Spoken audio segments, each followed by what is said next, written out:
আজকে টাইগারকে জোড়া দেওয়ার জন্য একটা মুখী পয়রা কিনে এনে এসেছি বাজার থেকে।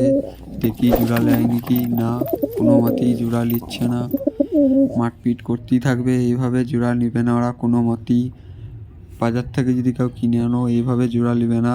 তার জন্য অদিনই আলাদা আলাদা খাঁচায় রাখবেন 10-15 দিন, তারপরে একসঙ্গে করবেন, দেখবে অবশ্যই নেবে জোড়া। আর এখন কিন্তু কোনো মতেই নেবে না, খালি মারপিট করবে। মারছে, মাদিকে মারছে। নর টাইগার টাইগার ডাক দিচ্ছে আর মারছে, কোনো মতেই জোড়া নেবে না। এইভাবে বন্ধুরা যদি জোড়া দিতে চাও তাহলে নরকে আলাদা রাখবে, মাদিকে আলাদা রাখবে, তারপরে 10 দিন পর একসঙ্গে করবেন, অবশ্যই নেবে।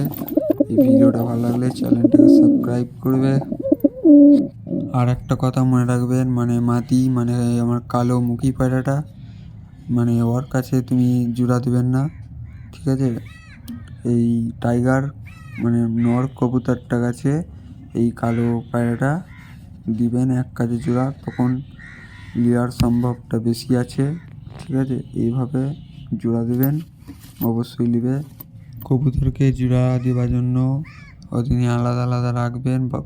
যেহেতু বাজার থেকে কিনে আনবেন, তোমরা তো জানবে না যাদের জোড়া ছিল কি না, তার জন্য আলাদা আলাদা রাখতে বলছি।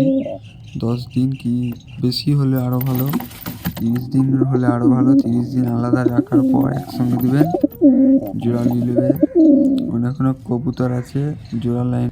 আজকের ভিডিওটা এইখানেই শেষ করলাম। Tata, bye bye. চ্যানেলটাকে সাবস্ক্রাইব করবে বন্ধুরা, নতুন নতুন